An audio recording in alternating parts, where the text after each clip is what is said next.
আচ্ছা, ওয়েলকাম সবাইকে। সবার কাছে স্ক্রিনটা দেখা যাচ্ছে আর আমার সাউন্ড কি ক্লিয়ারলি শোনা যাচ্ছে একটু বলবে? শোনা এবং দেখা যাচ্ছে কিনা একটু বলবে? যাচ্ছে স্যার, ক্লিয়ার সবকিছু। ওকে।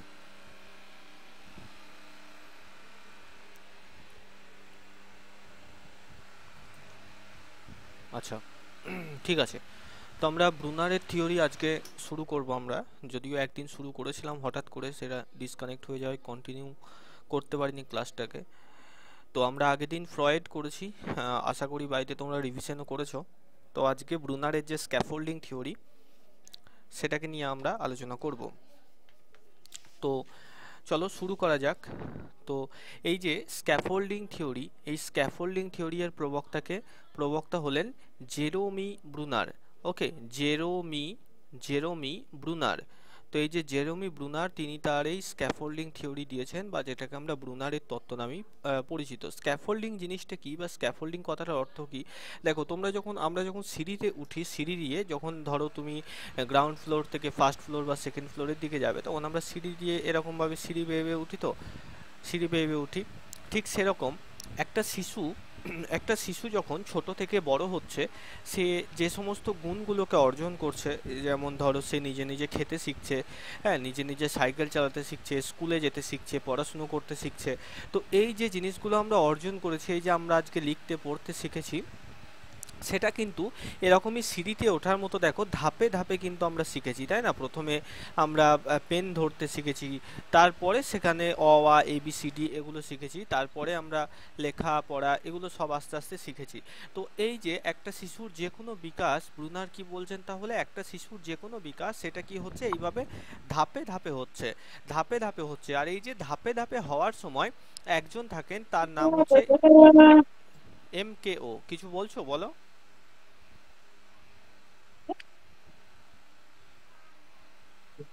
শোনা যাচ্ছে?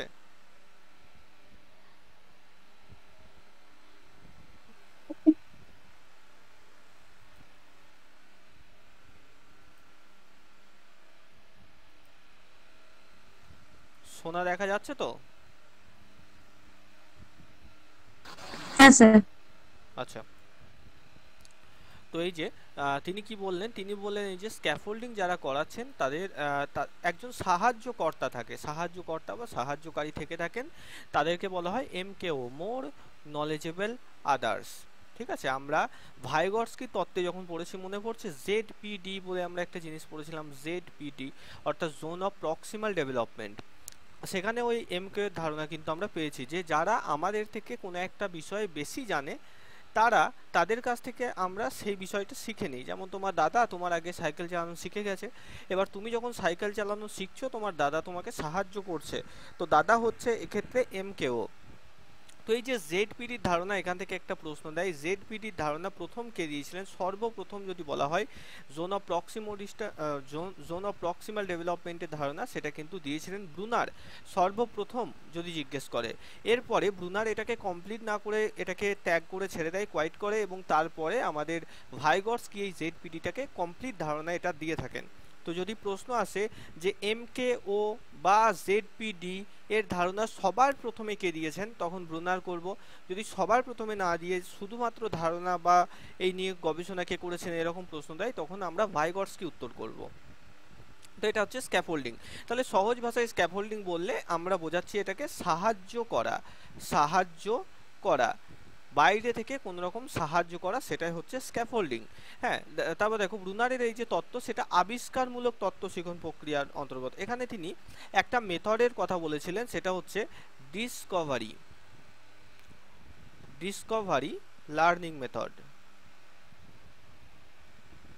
তো এই জিনিসটা কি, ডিসকভারি লার্নিং? তো এখান থেকে প্রশ্ন দেয় যে আবিষ্কারমূলক শিখন তত্ত্বের প্রবক্তাকে, বা ডিসকভারি লার্নিং তত্ত্বের প্রবক্তাকে। তো মনে রাখবে, ব্রুনার ডিসকভারি লার্নিং এর কথাটা বলেছেন। এখানে তিনি বললেন যে কোনো একটা প্রাথমিক বিদ্যালয়ের বাচ্চাকে তুমি পড়াতে যখন যাচ্ছ, তুমি তাকে সরাসরি সব কিছু বলে না দিয়ে, উত্তর প্রশ্ন এগুলো সরাসরি বলে না দিয়ে, তাকে সুযোগ করে দাও যেন সে আবিষ্কার করতে পারে। অর্থাৎ এই যে 2 আর 3, এর যোগফলটা কত হবে তুমি দুই ভাবে করতে পারো। তোমার ধরো তাড়াহুড়ো লেগেছে, তুমি বোর্ডে অঙ্কটা নিজেই 5 লিখে দিলে, বলে দিলে, ছুটি দিয়ে দিলে, চলে এলে বাড়ি, এটা হতে পারে।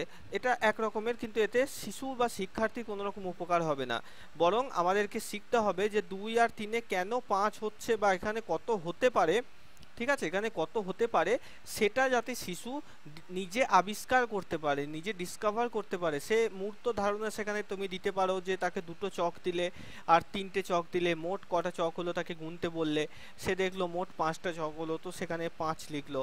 হ্যাঁ, তো এরকম ভাবে মানে যে কোনো শিক্ষণ পরিস্থিতিতে ব্রুনার বলছে এমন একটা পরিস্থিতি শিশুদের কাছে সৃষ্টি করতে হবে যেন তারা সেই কোনো সমস্যার সমাধানকে নিজেরাই আবিষ্কার করতে পারে। তারা কেবল যেন শিক্ষক শিক্ষিকাদের ওপরেই একমাত্র আত্মকেন্দ্রিক না হয়ে থাকে যে স্যার ম্যামরা যা বলে দেবেন আমরা তাই করব, এই জিনিসটা যেন না হয় সেটা তিনি বললেন। দেখো, তো আমেরিকান মনোবিদ জেরেমি সাইমন ব্রুনার, এটা হচ্ছে তার পুরো নাম, তিনি ছিলেন একজন অ্যাক্টিভিস্ট এবং প্রজ্ঞাবাদী মনোবিজ্ঞানী। তিনি 1915 সালের 1 অক্টোবর আমেরিকার নিউ ইয়র্কে জন্মগ্রহণ করেছিলেন। পেঁয়াজের মতো তিনিও প্রজ্ঞামূলক বিকাশ নিয়ে আলোচনা করেছেন। তিনি তার একটা বই, দেখো, the process of education towards A theory of instruction নামক একটা বই লিখেছেন, আমাদের বইয়ের নাম মনে রাখার দরকার নেই। তো এখানে তিনি এই সমস্ত জিনিসগুলো কি বলেছেন, কিভাবে আমরা শিশুদেরকে ডিসকভারি লার্নিং এর অন্তর্গত করতে পারবো, কিভাবে তাদের সাহায্য করতে পারবো, ইত্যাদি ইত্যাদি। তো ওটা ছিল ব্রুনার সম্পর্কে ধারণা, যেটা আমাদের জানার দরকার নেই। এবার দেখো ব্রুনার তিনি কি বললেন, তিনি বললেন যে তার এই যে বৌদ্ধিক শিখনের বিকাশের তত্ত্ব, সেখানে তিনি 3খানা স্তরের কথা বলেছেন। এখান থেকে প্রশ্ন দেয় কয়টা লেভেলের কথা বলেছেন, 3টে লেভেল বা 3টে ফেজের কথা বলেছেন। কি কি? 1 নম্বর হচ্ছে ইনঅ্যাক্টিভ ফেজ, ঠিক আছে, 1 নম্বর হচ্ছে কি, 1 নম্বর হচ্ছে ইনঅ্যাক্টিভ ফেজ, 2 নম্বর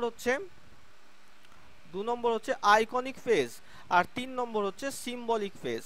ইনঅ্যাক্টিভ, আইকনিক, সিম্বলিক, পরপর নামটা কিন্তু মুখস্থ আমাদেরকে রাখতে হবে। তাহলে ব্রুনার তার থিওরিতে মোট কয়টা লেভেল বা কয়টা স্টেজের কথা বলেছেন? 3খানা, ইনঅ্যাক্টিভ, আইকনিক এবং সিম্বলিক।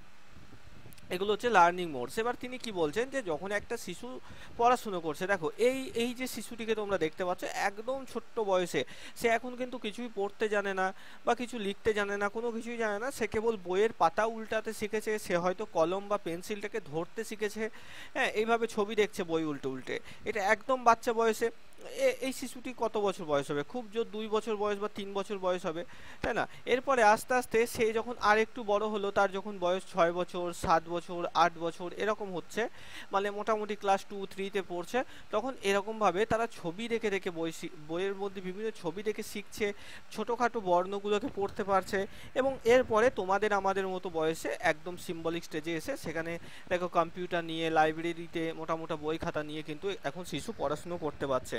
তো এই যে শিক্ষণটা বা পড়াশুনো করার এই যে দক্ষতাটা, এটা এক ধাপে কিন্তু আসে না। এই জায়গা থেকে, এই ইনঅ্যাক্টিভ স্টেজ থেকে সিম্বলিক স্টেজে এক ধাপে আসে না, বা মাতৃগর্ভ থেকে আসে না। এখানে শিশু কি করছে? ধাপে ধাপে শিখছে, সেটাই সেখানে বলা হচ্ছে। দেখো ইনঅ্যাক্টিভ স্টেজে এর নামের মধ্যেই দেখো অ্যাক্টিভ কথাটা রয়েছে, অ্যাক্টিভ কথাটি কিন্তু এর নামের মধ্যেই রয়েছে। আর নামের মধ্যে যেহেতু অ্যাক্টিভ কথাটি রয়েছে, তো মনে রাখবে এই স্তরে শিশুরা খুব বেশি অ্যাক্টিভ থাকে, তারা অ্যাক্টিভিটির মাধ্যমে শেখে। এই যে কোনো জিনিসকে নেড়ে চেড়ে, হ্যাঁ, ছুঁয়ে স্পর্শ করে চেখে এইভাবে দেখে। ধরো যে নিমের পাতা, সেটা স্বাদ তেতো বা নুনের স্বাদ নোনতা, এই জিনিসগুলোকে এই যে ইনঅ্যাক্টিভ স্টেজে শিশুরা বাস্তবে পরখ করে কিন্তু বোঝে। অর্থাৎ সে নুন নিয়ে মুখে দিয়ে দেখলো যে এটা নোনতা, হ্যাঁ, সে নিমের পাতা চিবিয়ে দেখলো যে এটা তেতো, ঠিক আছে, সে চিনি খেয়ে দেখলো এবং বুঝলো যে এটা মিষ্টি। এইভাবে হাতে কলমে কিন্তু নিজেরা পরীক্ষার মাধ্যমে শিখছে এখানে ইনঅ্যাক্টিভ স্টেজে। এরপরে আইকনিক স্টেজ। আইকন কথার অর্থ কি? চিহ্ন, আইকন বা ইমেজ, এটাকে ইমেজিনারি স্টেজও বলা হয়, এটাও মনে রাখবে। এই যে আইকনিক স্টেজটা আসছে, এই আইকনিক স্টেজে এসে কি করছে শিশু? আইকন দেখে, অর্থাৎ বিভিন্ন ছবি দেখে শিখছে। হ্যাঁ, কোনো একটা ছবি দেখানো আছে, লাল রঙের একটা গাড়ি, মাথাতে একটা মই বাঁধা আছে, একটা বিশাল বড় জলের ট্যাঙ্ক আছে, তো সেটাকে দেখে বলছে যে এটা হচ্ছে ফায়ার ব্রিগেডের গাড়ি, কোথাও আগুন লাগলে তো এই গাড়িতে করে গিয়ে দমকল বাহিনী গিয়ে জল দিয়ে আগুন নেভায়। তো এইভাবে তারা বিভিন্ন ছবি দেখে শিখছে। তারা একটা বাসের ছবি দেখলো, তারা বললো যে হ্যাঁ, আমরা কলকাতার রাস্তায় এরকম নীল হলুদ বাসগুলোকে চলতে কিন্তু দেখেছি। তো এইভাবে ছবি দেখে দেখে আইকনিক স্টেজে শেখে। অর্থাৎ আইকনিক স্টেজ স্টেজে কোনো কিছু শেখার মূল বিষয় হচ্ছে আইকন বা ইমেজ বা ছবি, ঠিক আছে, মনে রাখবে। আর সিম্বলিক স্টেজে এসে কি হচ্ছে, এই যে তোমরা এখন যেভাবে শিখছো, অর্থাৎ এই যে পিডিএফটা সেটা বিভিন্ন বর্ণ বিভিন্ন ভাষাতে দেখা রয়েছে, হ্যাঁ, বিভিন্ন বর্ণ ব্যবহার করে অ আ হ্রস্ব ই দীর্ঘ এইসব। তো এগুলো কি অ্যাকচুয়ালি একটা করে সিম্বল, একটা করে চিহ্ন, যে কোনো ভাষার বর্ণই হচ্ছে সেই ভাষার একটা সিম্বল বা একটা চিহ্ন। তো যখন সিম্বলিক স্টেজে আসছে তখন তারা এই যে বিভিন্ন ভাষার বর্ণগুলোকে পড়তে পারছে এবং এইভাবে বর্ণগুলোকে পড়ার মাধ্যমেই কিন্তু তারা শিখতে পারছে। এটা হচ্ছে আমাদের সিম্বলিক স্টেজের অন্তর্গত, ঠিক আছে। আচ্ছা, পরবর্তীতে যাই আমরা, দেখো এবার এই যে তিনটে স্তর এগুলোকে একটু ব্যাখ্যা করতে হবে এবং আমাদের এগুলোকে ভালো করে মনে রাখতে হবে। ইনঅ্যাক্টিভ স্টেজ, এটাকে বাংলাতে সক্রিয়তার স্তর বলা হয়। এটার বাংলা কি? সক্রিয়তার স্তর। ইনঅ্যাক্টিভ স্টেজে কি হচ্ছে, এর সময়সীমা জন্ম থেকে 3 বছর পর্যন্ত আমরা মনে রাখবো, জন্ম থেকে 3। অর্থাৎ এই সময়তে কি হচ্ছে, অ্যাক্টিভিটির মাধ্যমে শিশু শেখে। কিসের মাধ্যমে শেখে? অ্যাক্টিভিটি এর মাধ্যমে, বিভিন্ন প্রকারের অ্যাক্টিভিটি, সেটা যে কোনো হতে পারে, সেই সবের মাধ্যমে কিন্তু শিশু এখানে শিখছে জন্ম থেকে 3 বছর। অর্থাৎ টোটাল যে কালের যে সময়সীমাটা আমরা বলি, তো টোটাল শৈশবকালটা আমাদের এই ইনঅ্যাক্টিভ স্টেজের মধ্যে পড়ছে। দেখো, এই স্তরে শিশুরা নিজেরা কাজটি সম্পাদন করে জ্ঞান অর্জন করতে চায়। অর্থাৎ যে কোনো জিনিস দেখবে এই বয়সে শিশুরা খুব বেশি উৎসুক থাকে, যে কোনো জিনিস তারা নিজে করতে চায়। হ্যাঁ, ধরো একটা সেই ঝুনঝুনি এনে দেওয়া হলো তাকে বাজানোর জন্য, সেই ঝুনঝুনিটা তুমি বাজিয়ে দিলে তার হবে না, তার হাতে দিতে হবে, সে বাজাবে, তাই না, এই বয়সে বাচ্চারা। তো যে কোনো জিনিসকে তারা নিজেরা নেড়ে চেড়ে করতে চায়। তো এটা হচ্ছে ইনঅ্যাক্টিভ স্টেজের বৈশিষ্ট্য। এই স্তরে সক্রিয়তা প্রাধান্য পায়, তারা খুব বেশি অ্যাক্টিভ থাকে, সক্রিয় থাকে। সেই জন্য এই স্তরকে শিখনের কার্যকরী করতে গেলে বিষয় সংক্রান্ত হাতের কাজ করার সুযোগ দিতে হবে, ঠিক আছে। মনে রাখতে হবে আমাদের, এই যে এই স্তরটা ইনঅ্যাক্টিভ স্টেজটা, এটাকে কি বলা হয়? এই স্তরকে অ্যাকশন বেসড স্টেজ বলা হয়। অ্যাকশন বেসড, অর্থাৎ যেহেতু অ্যাকশন বা অ্যাক্টিভিটি এই স্তরের মূল বিষয়, তাই। আচ্ছা, দ্বিতীয় স্টেজ আসছে আমাদের আইকনিক স্টেজ, ঠিক আছে। দ্বিতীয় স্টেজ কি? Iconic stage. আইকন মানে কি? আইকন মানে আমরা পড়লাম চিহ্ন, চিহ্ন, বা এটাকে ইমেজও বলা হয়। ইমেজ, ছবি দেখে শেখে এই স্টেজে এসে। তো এখানে শিশুর আই, চোখ, চোখ কিন্তু সব থেকে বেশি সক্রিয় থাকে এই স্তরে। আর ইনঅ্যাক্টিভ স্টেজে এসে হাত পা, হাত পা বেশি সক্রিয় থাকে, ঠিক আছে। আইকনিক স্টেজে চোখ বা আই বেশি সক্রিয় থাকে, মনে রাখবে। এই স্তরের বয়স সীমা হচ্ছে 3 থেকে 7 বছর বয়স পর্যন্ত, অর্থাৎ মোটামুটি বাল্যকাল। এই স্তরে শিশু দৃষ্টিমূলক উদ্দীপকের সাহায্যে জ্ঞান অর্জন করে। যে কোনো দৃষ্টিমূলক উদ্দীপক, সেটা হতে পারে তোমার কোনো প্রজেক্টর, কোনো কম্পিউটার, কোনো স্মার্টফোন, কোনো বই, কোনো ছবি, যে কোনো কিছু চোখে দেখে তারা শেখে। মূল কথা এটা, আইকনিক স্টেজে চোখে দেখে শিখছে। দেখো, আগেরটাই হাতে কলমে হাতে কাজ করে শিখছিল, এটাই চোখে দেখে শিখছে। এই স্তরে দৃশ্যমান মূর্ত বস্তু প্রাধান্য পায়, অর্থাৎ দৃষ্টিমূলক প্রত্যক্ষণই শিশুর প্রজ্ঞামূলক বিকাশকে বিশেষভাবে সাহায্য করে। এই স্তরের শিখনের জন্য দৃষ্টিমূলক উদ্দীপক বিশেষ ভূমিকা নিয়ে থাকে। সেজন্য কোনো ধারণার জ্ঞান অর্জনের জন্য শিক্ষক শিক্ষিকা ভিজুয়াল টিচিং এইডস ব্যবহার করবেন। যেমন ত্রিভুজের ধারণা দিতে গেলে ত্রিভুজের ছবি দেখানো একান্তভাবে প্রয়োজনীয়, ঠিক আছে। তো এই সময়তে কি হচ্ছে, অ্যাজ এ টিচার আমরা যে টিএলএম ব্যবহার করব, সেই টিএলএম গুলো এই স্টেজে, মানে এই যে 3 থেকে 7 বছরের বাচ্চাদের, সেই টিএলএম গুলোকে ছবি দ্বারা চিত্তাকর্ষক বানাতে হবে, ঠিক আছে। সেখানে ধরো আমরা ফল ফল বা ভেজিটেবল শেখাচ্ছি, সেখানে যেন সেই বিষয়ক বিভিন্ন ছবি থাকে, কারণ এই স্টেজটায় ছবি শিশুদেরকে প্রচণ্ডভাবে আকৃষ্ট করে। 3 থেকে 7 বছরের প্রতিটা বাচ্চায় দেখবে ছবি আঁকতে খুব বেশি ভালোবাসে। তো এটা হচ্ছে এই স্তরের বৈশিষ্ট্য। পরবর্তী স্তরে যদি যাই আমরা, সিম্বলিক স্টেজ বা সাংকেতিক স্তর। তো সিম্বল মানে কি? আমরা এই যে যেগুলো লিখছি, এই যে এ, হ্যাঁ, বি, সি, এগুলো সবই অ্যাকচুয়ালি একটা করে সিম্বল, বা বাংলাতেও আমরা যদি বলি অ, ক, খ, এগুলো সব একটা করে কি, একটা করে সবই সিম্বল বা চিহ্নের মধ্যে পড়ছে। দেখো, এই স্তরের সময়সীমা হচ্ছে 8 বছর। 8 বছর থেকে পরবর্তী সময় পর্যন্ত এই সিম্বলিক স্টেজটা আসে। অর্থাৎ এই যখনই শিশু তার সিম্বলিক স্টেজের মধ্যে এসে পড়ছে, তখনই সে খুব ভালোভাবে রিডিং পড়তে শিখছে, বই পড়তে শিখছে। এখন আর তাকে সেই কেবল ছবি দেখে দেখে শিখতে হয় না। দেখবে যে বাচ্চাদের বইয়ে ছবি বেশি থাকে, তাই না? যত বড় হই দেখবে বইয়ের মধ্যে ছবির পরিমাণ কমতে থাকে, টেক্সটের পরিমাণ বাড়তে থাকে, ঠিক সেই এই সিম্বলিক স্টেজে এসে সেটাই হয়। এর আগের স্টেজ পর্যন্ত তারা ছবি দেখে শিখছিল, এবার এসে তারা রিডিং পড়ে পড়ে শেখে। তারা তো তাদের টেক্সট বুকগুলোতে ছবির পরিমাণ কমতে থাকে এবং ডাটার পরিমাণ বাড়তে থাকে। দেখো এটা হচ্ছে উত্তর বাল্যকাল, লেট চাইল্ডহুড বা লেটার চাইল্ডহুডের মধ্যে এটা পড়ছে।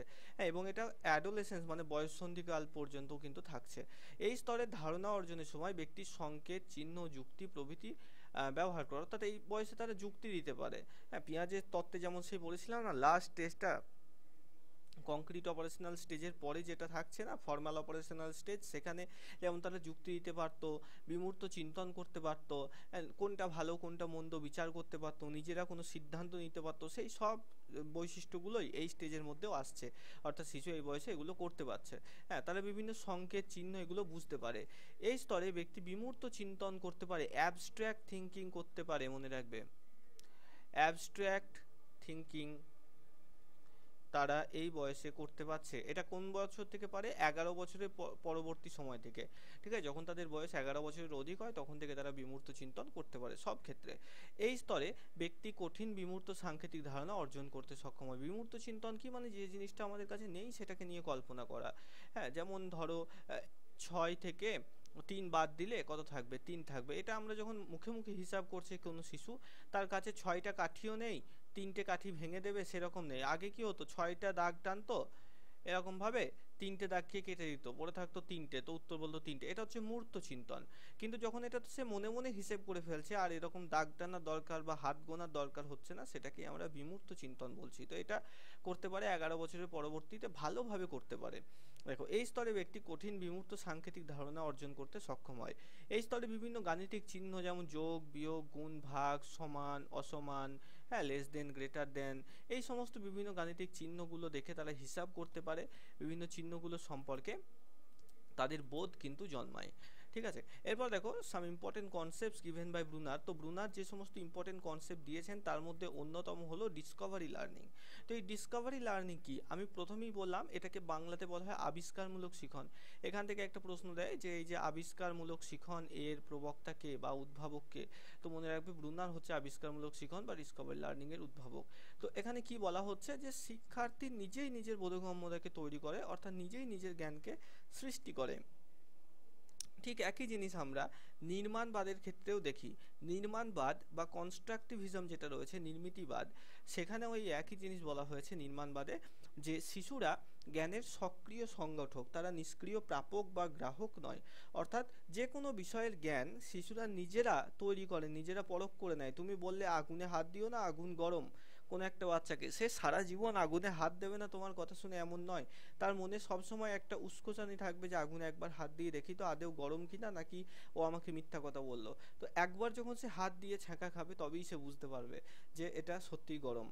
তো এরকমভাবে নির্মাণবাদেও এই জিনিসটাই বলা হচ্ছে যে যে কোনো শিশুকে তুমি কোনো একটা কিছু বলে দিলে যে আগুনে হাত দিও না, আগুন গরম, হাত পুড়ে যাবে, সে এটা শুনে চুপ থাকবে না, সে একবার না একবার নিজের হাতে একবার ছ্যাঁকা খেয়ে দেখবে, তবেই সে শিখবে। তো ডিসকভারি লার্নিংয়েও এটাই বলা হচ্ছে, যে কোনো জিনিস আমরা যখন শিশুকে বলে দিচ্ছি যে এটা এরকমভাবে হয়, সে সেটা শুনে মনে রাখছে না, সে সেই জিনিসটা করে আগে দেখবে, ফলাফলটাকে মনে রাখবে।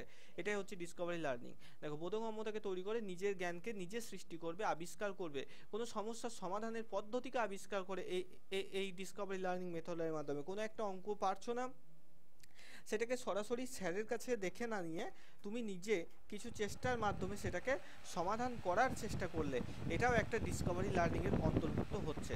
ঠিক আছে, দেখো ব্রুনার বলেন আমাদের শিক্ষণীয় প্রতিটি বিষয় একটি নির্দিষ্ট সাংগঠনিক কাঠামো রয়েছে। আমাদের প্রত্যেকটা জিনিস যেটা শিখি তার একটা নির্দিষ্ট কাঠামো, একটা স্ট্রাকচার রয়েছে। তার কেন্দ্রে রয়েছে একটি মূল ধারণা, যা বাক্য, চিত্র বা সূত্রের মাধ্যমে প্রকাশ করা সম্ভব। যেমন কোনো শিক্ষার্থীকে আমরা যদি পৃথিবী সম্পর্কে ধারণা দিতে চাই, তাহলে তার সামনে একটি গ্লোব আমরা আনতে পারি, অথবা কাউকে পাহাড় সম্বন্ধে বোঝাতে গেলে একটি পাহাড়ের ছবি আমরা দেখাতে পারি। হ্যাঁ, তো এইভাবে ছবি দেখানোর মাধ্যমে, হাতে কলমে বিভিন্ন কাজ করানোর মাধ্যমে, ওই যে আগে আমরা বললাম এনাক্টিভ স্টেজ, আইকনিক স্টেজ আর সিম্বলিক স্টেজ, তো এই তিনটে স্টেজের বৈশিষ্ট্য অনুসারে, শিক্ষার্থীদের বয়স অনুসারে কে কেমনভাবে ভালোভাবে শিখবে সেই অনুযায়ী এই শিক্ষণ পরিচালনা করা উচিত ডিসকভারি লার্নিংটা। দেখো আবার অন্যদিকে ব্রুনার বলেছেন যে কোনো বিষয়বস্তুকে পূর্ব পরিকল্পিত ও সংঘবদ্ধ করে শিক্ষার্থীদের সামনে উপস্থাপনের মাধ্যমেও শিখন সম্ভব। তিনি বলেছেন শিক্ষণীয় বিষয়বস্তুর সাথে শিক্ষার্থীদের বাস্তব পরিচয় ঘটাতে হবে, অর্থাৎ যে জিনিসটা শিক্ষার্থীরা শিখছে সেটা যেন উদ্ভট কোনো কিছু না হয়। হ্যাঁ, একটা ক্লাস 1-এর বাচ্চাকে আমি রকেট সায়েন্স পড়াতে লাগলাম, সে কিছুই জানে না সেই বিষয়ে, তো সেই জিনিসটা যেন না হয়, অর্থাৎ যেটুকুই বা যেটাই আমরা শেখাবো সেটা যেন বাস্তবসম্মত হয়। হ্যাঁ, তো যেটা বাস্তব জ্ঞান থাকে যেন সেই বিষয়ে, এবং শিক্ষার্থী কোনো সমস্যায় পড়লে বাস্তবমুখী জ্ঞানের সাহায্যে সে নিজেই আবিষ্কারমূলক জ্ঞানের সাহায্য নেবে। দেখবে তোমাদের ক্ষেত্রেও এত বড় হয়ে যাওয়ার পরেও যে কোনো জিনিস, যে কোনো থিওরি, যখন ধরো কোনো একজন টিচার এলেন, এবার তিনি কি করলেন, তিনি একটা কোনো নোট থেকে নিয়ে হুড় করে তিনি পড়িয়ে দিলেন, তো সেটা এক রকমের লাগবে। আবার ধরো অন্য কোনো একটা টিচার এলেন, তিনি ধরো তোমার বাস্তব জীবনের উদাহরণ ধরে ধরে এমন কিছু উদাহরণ দিলেন যেটা মানুষের জীবনের সাথে মিলে যাচ্ছে, তুমি রিলেট করতে পারছো যে হ্যাঁ সত্যিই তো, যে আমরা যখন ছোটো ছিলাম তখন এরকমভাবে আস্তে আস্তে প্রথমে হামাগুড়ি দিতাম, তারপরে হাঁটতে শিখলাম, এইভাবে যখন বৃদ্ধি বিকাশটা তোমার একটা শিশুর জীবনের উদাহরণ দিয়ে পড়ানো হলো, তখন তুমি সেটাকে ভালোভাবে বুঝতে পারলে। ঠিক এই ডিসকভারি লার্নিংয়ে এটাই বলা হচ্ছে যে ডিসকভারি লার্নিংয়ে যে প্রসেস, সেখানে শিক্ষার্থীদেরকে যে সমস্ত উদাহরণ দিতে হবে সেই উদাহরণ যেন বাস্তবমুখী হয়, সেই বাস্তবমুখী জ্ঞানের সাহায্যে কিন্তু শিক্ষার্থীরা আবিষ্কারমূলক শিখনে নতুন নতুন তথ্য নিজেরা আবিষ্কার করতে পারবে। ঠিক আছে, তো ডিসকভারি লার্নিং কি, এক কথা যদি বলা হয় তাহলে ডিসকভারি লার্নিং হচ্ছে কোনো সমস্যার সমাধান শিক্ষার্থীরা যাতে নিজেরা আবিষ্কার করতে পারে, নিজেরা খুঁজে বের করতে পারে, সেটার উপরে শিক্ষক শিক্ষিকারা জোর দেবেন, আর এই শিক্ষণ পদ্ধতিটাকেই ডিসকভারি লার্নিং বলা হয়। এবার এখান থেকে একটা প্রশ্ন দেয় আমাদের, যে এই যে ডিসকভারি লার্নিং, সেখানে মুখ্য ভূমিকায় কে থাকে? অবশ্যই কিন্তু সেখানে মুখ্য ভূমিকায় থাকবে শিশু বা শিক্ষার্থী। আর শিক্ষক শিক্ষিকারা তাহলে কিসের ভূমিকায় থাকবে? শিক্ষক শিক্ষিকারা কিন্তু অ্যাজ এ হেল্পার, ফ্যাসিলিটেটার, হ্যাঁ, স্ক্যাফোল্ডার, এরকম কোনো অপশন থাকলে সেগুলোতে করবে। স্ক্যাফোল্ডার মানেও হচ্ছে সাহায্যকারী, ফ্যাসিলিটেটার মানেও হচ্ছে সাহায্যকারী, হ্যাঁ, তো অ্যাসিস্ট করবে যে, সাহায্য করবে যে, তারা কিন্তু হবে শিক্ষক শিক্ষিকা।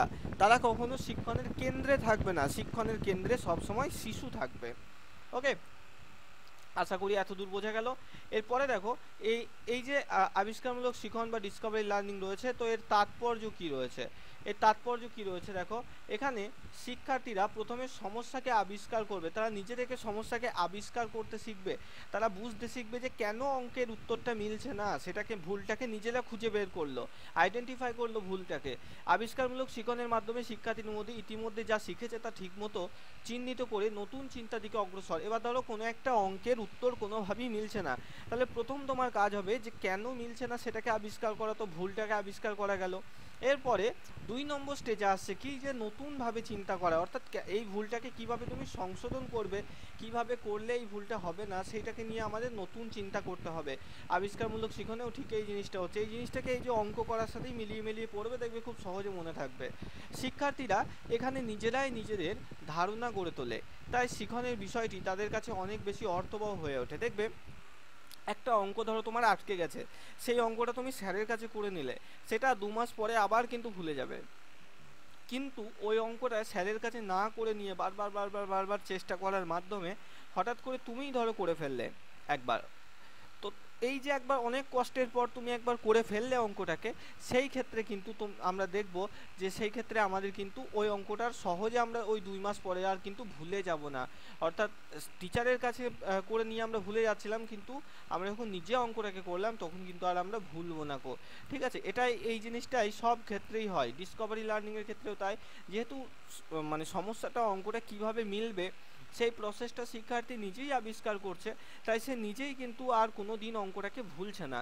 শিক্ষার্থী এখানে নিজেরাই নিজেদের ধারণা করে তোলে, এই জিনিসটা মনে রাখবে।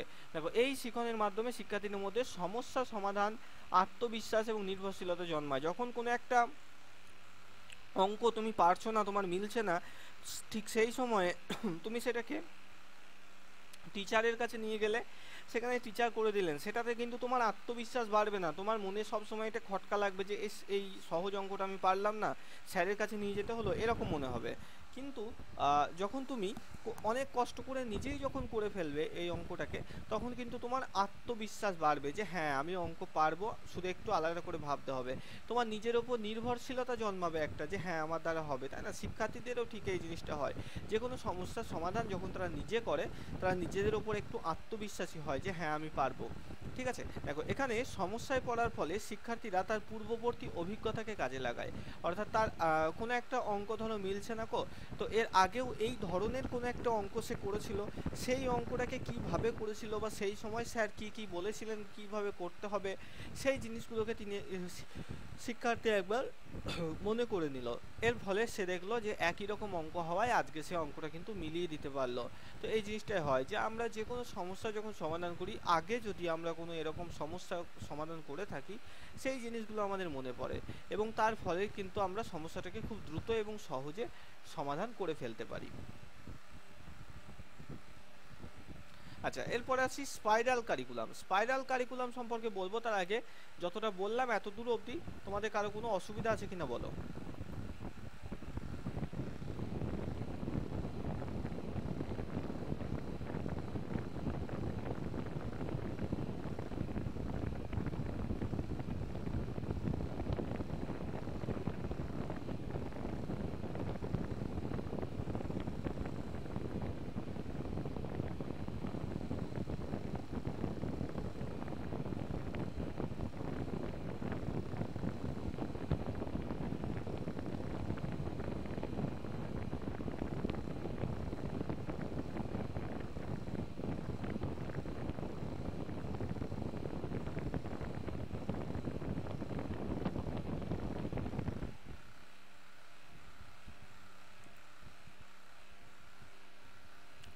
বলো, কারো কোনো সমস্যা আছে যতটা বললাম এত দূর?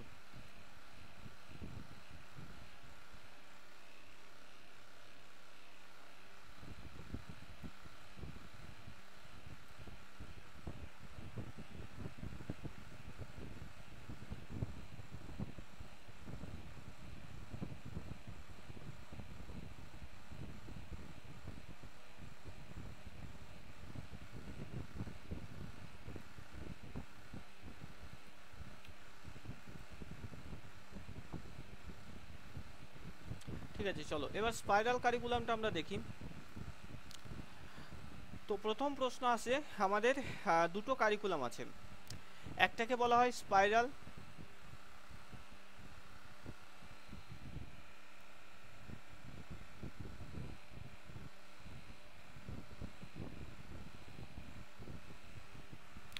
এই যে স্পাইরাল কারিকুলাম, তার ধারণা কে দিয়েছেন? অবশ্যই আমাদের সঠিক উত্তর হবে এখানে ব্রুনার। আর একটা কারিকুলাম আছে, সেটাকে বলা হয় লিনিয়ার।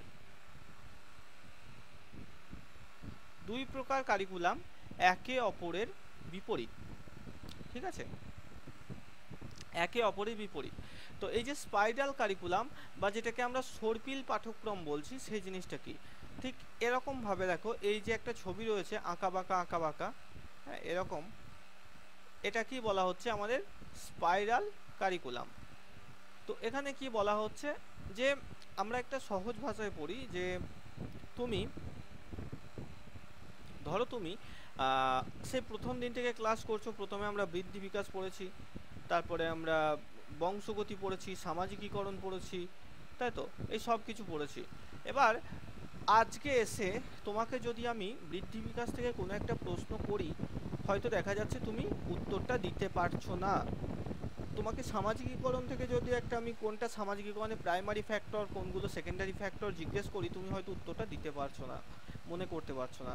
হেরিডিটি আর এনভায়রনমেন্টের লগুলোকে যদি জিজ্ঞেস করি, তুমি হয়তো বলতে পারছো না। কিন্তু এগুলো সব আমরা করিয়েছি, অ্যাপের মধ্যে আছে, তোমাদের রেকর্ড ক্লাসে আছে, তোমরাও ক্লাস করেছো, নোটস আছে। তারপরেও কেন হচ্ছে না? তার কারণ হচ্ছে ভুলে গেছো। ভুলে গেছি আমরা ভুলে যাই কারণ আমরা জানি, বার্নার্ড বলে একজন লোক ছিল, তিনি একটা কথা বলেছিলেন যে forgetting is an essential condition of memory. অর্থাৎ ভুলে যাওয়া কিন্তু খুব দরকারি, আমাদের ব্রেনের ক্ষেত্রে ভুলে যাওয়া খুব দরকারি। কারণ সারা জীবনে এত জিনিস আমরা মনে রাখি যে কিছু কিছু জিনিস পরিষ্কার না করলে, ভুলে না গেলে, ডিলিট না করলে, ফোনের যখন মেমোরি ফুল হয়ে যায়, কিছু কিছু ছবি, অপ্রয়োজনীয় ছবি ভিডিও ডিলিট করো, তো ঠিক সেরকম ফরগেটিংও আমাদের মনের জন্য এরকমই এসেন্সিয়াল, দরকারি। ধরো তুমি কোনো একটা বেদনাদায়ক ঘটনা খারাপ অভিজ্ঞতা সেগুলো যত ভুলে থাকতে পারবে ততই ভালো। তো এখানেও সেই একই জিনিস আসছে যে ভুলে যাওয়া যেহেতু একটা সাধারণ ঘটনা মস্তিষ্কের, তাই আমরা যদি কোনো পড়াকে রিভিশন না করি তাহলে খুব সহজেই কিন্তু আমরা সেটাকে ভুলে যেতে পারি। এবার এই স্পাইরাল কারিকুলামে আসছে যে কিভাবে রিভিশন করা যাবে। না, সর্পিল পাঠ্যক্রমে বলছে যে তুমি কোনো একটা নতুন পড়া যখন পড়ছো, নতুন কোনো একটা তথ্য যখন শিখছো, জ্ঞান যখন অর্জন করছো, তো নতুনটার সাথে সাথে পুরনো যে সমস্ত জ্ঞান রয়েছে সেগুলোকেও কিন্তু নিজের সচেতন মনে আনতে হবে। অর্থাৎ তুমি নতুন পড়াটা আজকে করলে, সপ্তাহে 2 দিন রাখলে, সেই 2 দিনে তুমি পুরনো পড়াগুলোকেও রিভিশন করলে। এই যে রিভিশন আর নতুন পড়া, রিভিশন আর নতুন পড়া, এই যে দেখো নিউ কন্টেন্ট, নতুন আজকে এই যে বুনারের তত্ত্ব করলে, এর সাথে সাথে তুমি রিভিশন করলে বৃদ্ধি বিকাশটা। তো এই যে এই দুটোর মিলিত ফলে তুমি মাস্টারি করবে, অর্থাৎ দক্ষ হয়ে যাবে সিডিপিতে। তখন আর তোমার রিভিশনের দরকার হবে না যখন তুমি এই টপ পর্যায়ে পৌঁছে যাবে। এটাকেই স্পাইরাল কারিকুলাম বলা হচ্ছে শিক্ষাতে। অর্থাৎ শিক্ষাতে স্পাইরাল কারিকুলামের মূল কথা হচ্ছে সেখানে শিক্ষার্থীরা নতুন পড়া এবং পুরনো পড়া একসাথে নিয়ে চলবে, পুরনোটাকে রিভিশন করবে, নতুন নতুন ক্লাসগুলো তারা শিখতে থাকবে। দেখো বাংলাতে এটিকে সর্পিল পাঠ্যক্রম বলা হয়। বুনার এই ধারণাও কিন্তু প্রথম দেন। তার মতে কোনো শিক্ষার্থী যখন কোনো জ্ঞান অর্জন করে তখন নতুন জ্ঞানের সাথে পুরনো জ্ঞানকেও সংযুক্ত করে রাখে এবং পুরনো ও নতুন জ্ঞান একই সাথে তার স্কিমার মধ্যে সঞ্চিত হয়। স্কিমা কি আমরা অলরেডি বুঝেছি পেঁয়াজের তত্ত্ব পড়ার সময়। দেখো এই সর্পিল পাঠ্যক্রমের নাম, এটি সর্পিল পাঠ্যক্রম নামে পরিচিত। যেমন আমরা যখন গ্র্যাজুয়েশন পড়েছি, আমরা যখন গ্র্যাজুয়েট হই, দেখো first year second year complete করলে কিন্তু আমরা গ্র্যাজুয়েট নিজেদেরকে বলি না বা বলতে পারি না। আমরা তখনই গ্র্যাজুয়েট বলে নিজেদেরকে বলতে পারবো যখন আমরা থার্ড ইয়ার কমপ্লিট করব। তো এই যে গ্র্যাজুয়েট যখন হচ্ছি তার মানে কি আমাদের মধ্যে ফার্স্ট ইয়ার সেকেন্ড ইয়ার এবং থার্ড ইয়ার 3টে বছরের জ্ঞান কিন্তু রয়েছে। তো একসাথে এই 3টে বছরের জ্ঞানকে নিয়ে একটা ব্যক্তি সে গ্র্যাজুয়েট হচ্ছে। তার মানে কি সেই যে ফার্স্ট ইয়ার সেকেন্ড ইয়ার সেটা তখন রিভিশনের মধ্যে আসছে, আর থার্ড ইয়ারে নিউ কন্টেন্ট সে গ্যাদার করছে। ঠিক একই রকম তোমাদের ক্লাস নোটের ক্ষেত্রেও তাই। আজকে ব্রুনারের তত্ত্ব, এটা হচ্ছে নিউ কন্টেন্ট। এর আগে যেগুলো হয়েছে সেগুলো রিভিশন করবে, সেগুলো হচ্ছে ওল্ড কন্টেন্ট। ওল্ড কন্টেন্ট আর নিউ কন্টেন্ট একসাথে নিয়ে যখন পড়বে সেটা কি আমরা বলবো স্পাইরাল কারিকুলাম।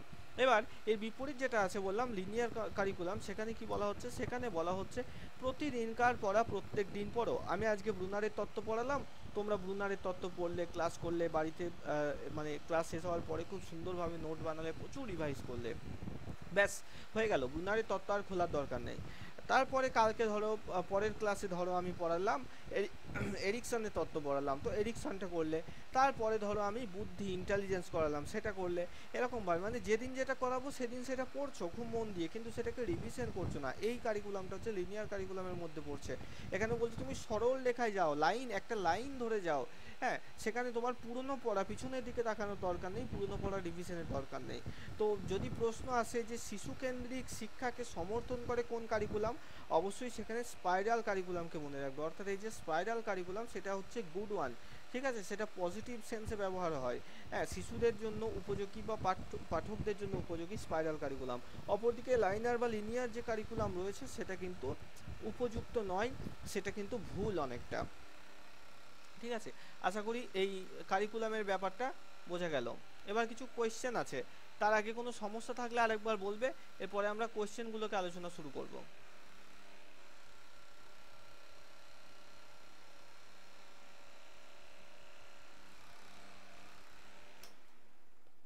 বলো, কারো কোনো সমস্যা থাকলে বলো। মাইক্রোফোন অন আছে, বলতে পারো।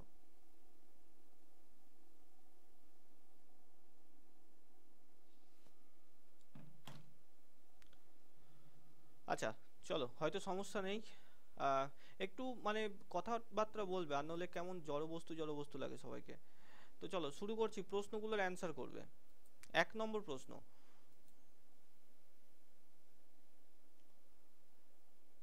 অ্যান্সার করার চেষ্টা করো।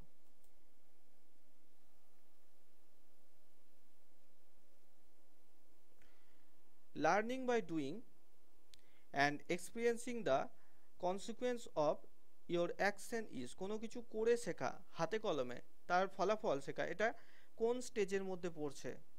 4টে অপশন আছে, করো।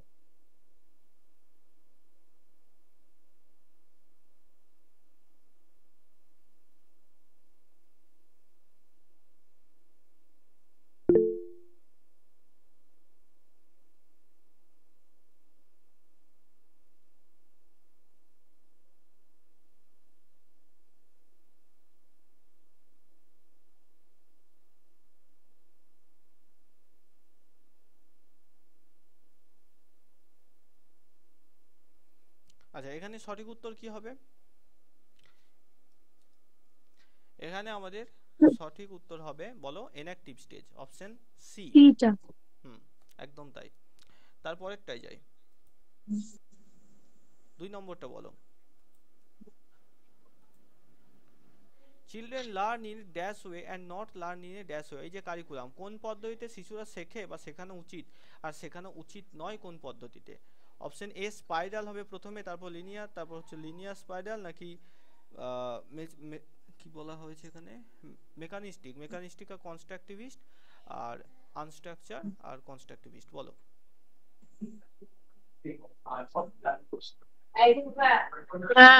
স্যার বলো। স্পাইরাল আর একদম অপশন এ হবে সঠিক উত্তর। শিশুরা শেখে স্পাইরাল পদ্ধতিতে আর শেখে না লিনিয়ার বা লাইনার পদ্ধতিতে, ঠিক আছে। 3 নম্বরটা বলো। আইকনিক, এই লাইনারটা কোনো কোনো জায়গায় বানান লাইনার দেয়, কোনো কোনো জায়গায় লিনিয়ার দেয়, তো এই বানানটা নিয়ে কনফিউজ হবে না। 3 নম্বরটা বলো। Iconic mode of learning is based on the system of using dash.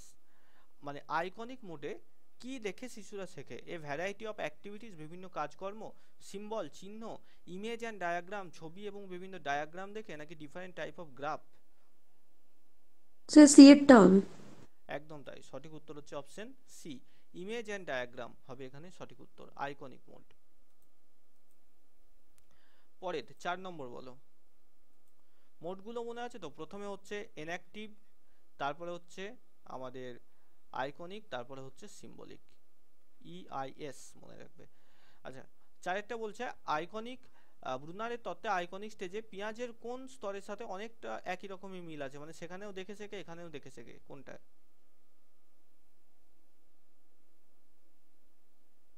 দেখে শিখছে, বলো। Sir number A.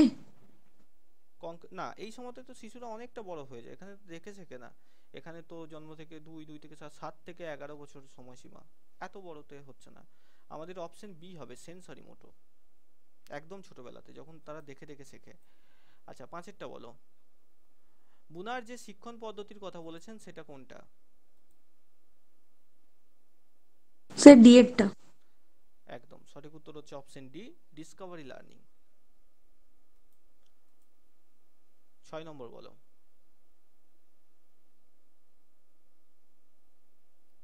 মানে স্তরগুলোকে ঠিকঠাক সাজাও, নামগুলো একটু চেঞ্জ করে দিয়েছে, একটু ভেবে করবে।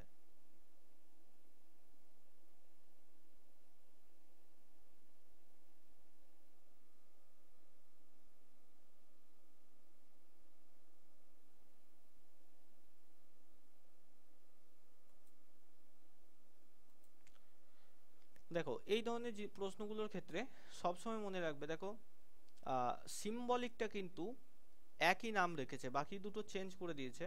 Symbolic, symbolic, symbolic, symbolic. Symbolic stage সবসময়তে আমরা জানি লাস্টে, তাই তো? প্রথমে ইনঅ্যাক্টিভ, তারপরে আইকনিক, তারপরে সিম্বলিক। তো অপশন বি এখানে সঠিক উত্তর। এই যে আইকনিক, সেটাকেই দেখো পিকচারের জায়গায় পিক্টোরিয়াল বলে দিয়েছে, মানে ছবি দেখে শেখে। আর ইনঅ্যাক্টিভটাকে কংক্রিট বলে দিয়েছে, এটা নামগুলো পাল্টে দিয়েছে। এরকম দিলে, এটা সিটেটের প্রশ্ন, এরকম দিলে যে কোনো একটা স্টেজের নামকে ওরা একই রেখে দেবে, সেইটাকে ধরে খেয়াল করে অ্যান্সারগুলো করবে। 7 নম্বরটা বলো। রাম ক্লাসে বিভিন্ন ধরনের ক্রিয়াকলাপ সংগঠিত করেন যাতে শিক্ষার্থীরা সক্রিয় অংশগ্রহণের মাধ্যমে শিখতে পারে। তিনি শেখার কোন পদ্ধতিকে এখানে অনুসরণ করছেন? একজন টিচার, তিনি সক্রিয়ভাবে শেখাচ্ছেন, বলো। স্যার সি এরটা enactive. Enactive mode, very good. এখানেই শিশুরা সক্রিয় থাকে। তারপরেরটা করবে, 8 নম্বর। According to Bruner's theory cognitive development, which of the following is not a mode of thinking? মানে বুনারের যে তত্ত্ব আছে সেখানে নিচের কোন পদ্ধতিটা তার চিন্তা করার পদ্ধতির মধ্যে পড়ে না? Sir B, numeric. Numeric, option B হবে এখানে সঠিক উত্তর। পরবর্তী 9 নম্বর প্রশ্ন বলো। এটা ব্রুনার হতো, ঠিক আছে, ব্রুনার।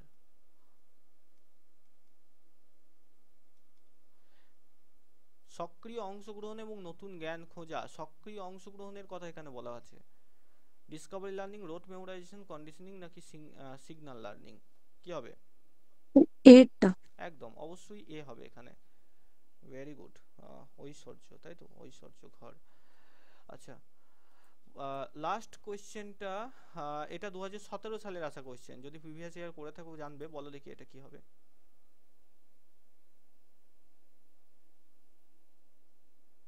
এটা একটু উদ্ভট প্রশ্ন, কারণ উক্তি থেকে তুলে দিয়েছে এটা।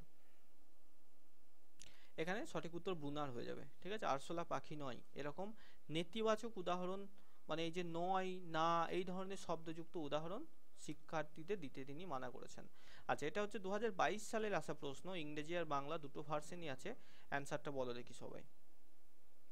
According to Bruner the stage of learning, মানে ব্রুনারের থিওরি অনুযায়ী স্টেজগুলোকে সাজাতে বলেছে পরপর। তো option A B C D sir এর মধ্যে এরটা। কোনটা ঠিক হবে? এনঅ্যাকটিভ, আইকনিক, সিম্বলিক, একদম তাই, এ একটা হবে সঠিক উত্তর এখানে।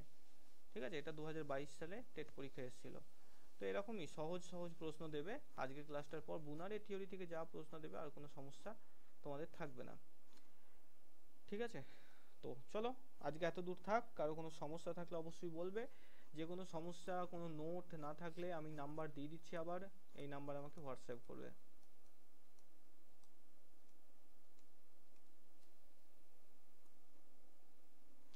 আচ্ছা চলো, তাহলে আজকে শেষ করলাম ক্লাসটা এখানে। ওকে, গুড নাইট সবাইকে।